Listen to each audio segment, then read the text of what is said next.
guys, and how's it going? I thought it would be a really cool idea to start a new segment for the channel. I've got a pretty big fan base, not a very big fan base, but I got a fan base and I've got some roots now on this platform, and I want to thank you guys for that. I really do appreciate it. I've been thinking about doing a Tractor Tip Tuesday where on Tuesdays every once in a while maybe I'll upload a video, just kind of a tip for you guys to, let's say I want to clean a carburetor, or I want to, like we're going to end this video, or show you guys how to clean a carburetor, or how to, I don't know, check your spark plug, adjust points. I do that in all my videos. I show how to do that stuff in videos, but I'm sure somebody don't want to sit there and watch a 15 to 20 minute long video, or even an hour long video. I need to cut down on how long my videos are. I'm sure somebody don't want to sit there and watch all through that to see how to do a carburetor. So I thought I'd get the quick and easy, show you guys a quick and easy guide on how to clean, how to replace, or just how to clean a carburetor, how to take it apart, put it back together. That's pretty much what I'm going to do. It's up to you the way you clean it. There's multiple ways you can clean it. Maybe I'll show how to do that in this video. So, what do you guys think? Tractor Tip Tuesday. Would you guys be interested in a series like this? I'd just call the video Tractor Tip Tuesday, and then how to clean a carburetor, or how to adjust a carburetor, or points, how to adjust your points, or spark plugs, clean the air filter, stuff like that.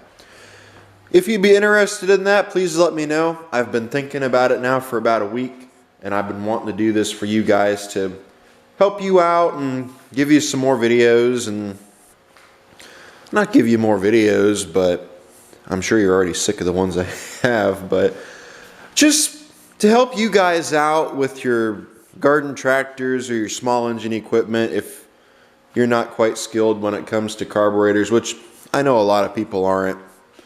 So, or even how to charge a battery. If you're interested in that, please let me know. Like I said, let me know what you guys think. If you think this should stick around, I'm just going to make this one video for now. If you guys like this, let me know. So let's go on ahead and get into it. So what I have right here is a carburetor.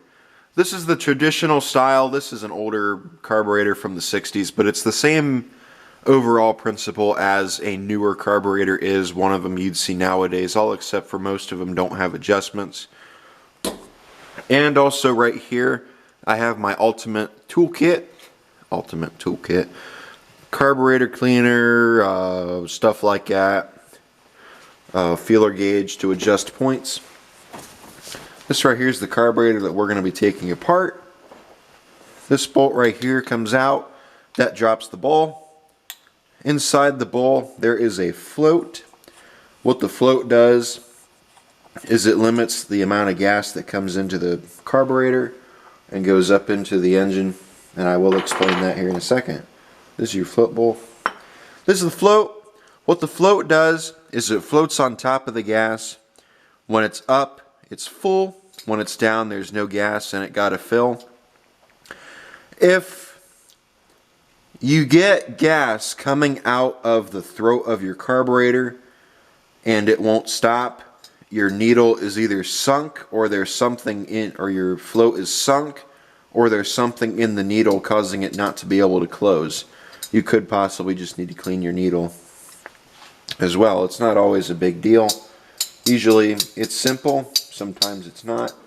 Take this pin out right here, and then you can pull your float out. Come on out of there. There you go. Now when I clean carburetors, and I'm sure if you've been around this channel for a while, you've seen it, I put them in the ultrasonic cleaner and I clean them that way. But not a lot of people have an ultrasonic cleaner like I do. So I'm going to do it the same way you guys probably would. So get my little gift basket opened up, my toolkit, ultimate carb cleaning toolkit. You can see I've got my carburetor screws for 2-stroke engines. Here's some welder tip cleaners, and here's some more cleaners. Then my feeler gauge is right there. You're just going to take one of these brushes and you're going to put it through right here on your seat. Clean that out like that. Seat should be clean. Then you could take your bigger brush if you wanted to. I have seen people use Q-tips as well to clean the seat. I like doing that. Well, the ultrasonic does it for me. I just do this. I'll kind of skim through there and pull it out. Usually everything comes out with it. I also go up in here. Right there's your main jet. That needs to come out. On this carburetor though, it doesn't come out. So just imagine this main jet right here came out of the carburetor. Oh wow, it just warped. And look, it just came out. Cool. Take your brushes. Here, here, there, and there. Those are the holes. Take your brush through, clean it out like that. And then the hole on bottom as well. I got different size brushes here. See? Send it through. And it goes out. That's clean. Send it through. These are small. A little bit too small to send that through. There we go. Right there. Send that through. There we go. That's clean. That's clean. I know this is clean because I cleaned that. Here's a passage right here.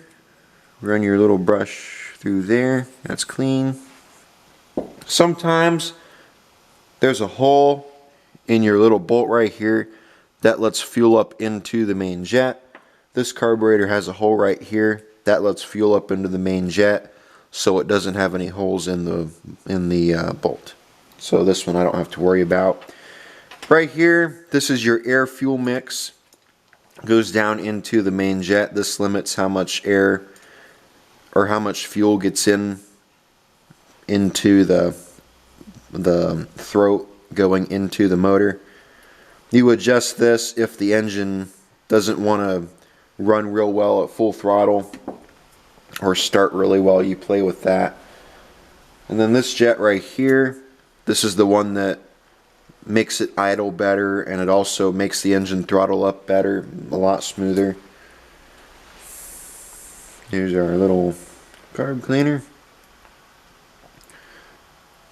Just take it through. Might be too small or too big. I might not have a small enough thing to put in there. Uh-oh, that's not good.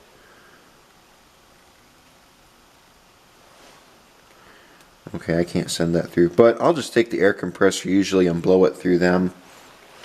Unless, you know, I've had this for almost 2 years now and I haven't opened it once.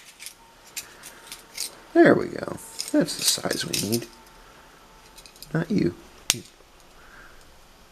There. See? Send that through. Send that through like that. There's one on bottom right there. It doesn't go through the other side though, so I'm not worried about it. Some up here on top as well. Send it through them. Usually I'll just blow these out with the air compressor. It'll clean them out real good. And then this passage here, I'll run this brush. Keep in mind, I just do the ultrasonic cleaner would do all this for me, but a lot of people don't have ultrasonics, so this would go all the way down through. The main jet is still in there, so it's not going to, but it will go all the way down through. Once it comes out the other end, you're good. Throats usually you don't need to worry about. If you have an air compressor, I would recommend blowing through here. Actually, no, I take that back. Don't blow through here. Blow through here. Usually on these carburetors, if you've got a newer one, there's a rubber seat in there. If you blow through right here, it's going to blow that seat out and you're going to be looking on the floor forever looking for it. I've done that before. Blow through right here. That's the best way to do it. Up here's another little passage that goes up, out, somewhere around here. That's an overflow right there. It leaks out into the throat. if the needle doesn't close and the float bowl fills up. Then right here, your air filter would bolt up to it. This is your choke. This is your throttle. And we'll pull this guy out just to show you. This guy doesn't have any holes in him, so we don't need to clean him at all. I do like to wipe them off though with a towel. I don't have a towel over here I could use. So we'll put him back. Putting it together is just about as easy as taking it apart. This jet, put this jet back in here. Come on, there you go. This carburetor is off of a Kohler K181. This is the exact same setup as it is on the K241s, K301s, the 7-horse Kohlers. I think the 9-horse Kohlers as well. I'm not quite sure on that. Then your main jet goes in. Pretend we put that back. Needle right here, it's got a rubber tip on it. Make sure that is clean, and make sure this is clean in here as well, like I told you. That way it'll seat. So we put that in there. Needles in. Take our float. Make sure your float floats. Set it in a glass of water. If it floats, that means it's good. If it sinks, that means it's bad. If it floats like this, that means it's bad. Just so you guys know. And then send this pin through. I think it's called a wrist pin if I'm correct. There we go.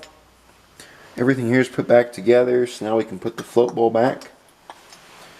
Then here's our washer. Then here's our bolt. Set the bolt back on there. Sometimes on some of these carburetors, I know Tecumseh, Junkumseh, whatever you want to call it, is this way. Sometimes on the bottom of the float bowl, right here is your air fuel mix jet, which would usually be up here, but they have it down here on some carburetors. Sometimes right here is the idle mix jet. So all carburetors are different, but they're basically the exact same, all except for different manufacturers make them different ways. But it's the same principle in all of them. It's got a float, it's got a seat, a needle. This carburetor is made in USA. There we go. That's tight. There you go. Hope this helped you guys. Then putting it on the tractor, it should be the exact same way as it was taking it off. Bolt here, unbolt this, unbolt that bolt too. Carburetor comes off, take your linkages off of it, take your air filter off of it. And then there you go. That's how you do it. Thank you guys for watching. Let me know what you think. Should I make this a new segment on the channel, or should I just stick to fixing old garden tractors and doing this stuff in those videos? Let me know. This is just kind of to help the normal everyday user who's just looking for something quick to try and figure out how to get their engine running again if it's running poor. Usually it's just a carburetor problem. You could even need to adjust your valves, but usually that's not the case. And I don't recommend valves anymore because some of them are not adjustable. You've got to take the valve out and grind it down to adjust it. Others have tappets like this. This came out of a Kohler K-Series.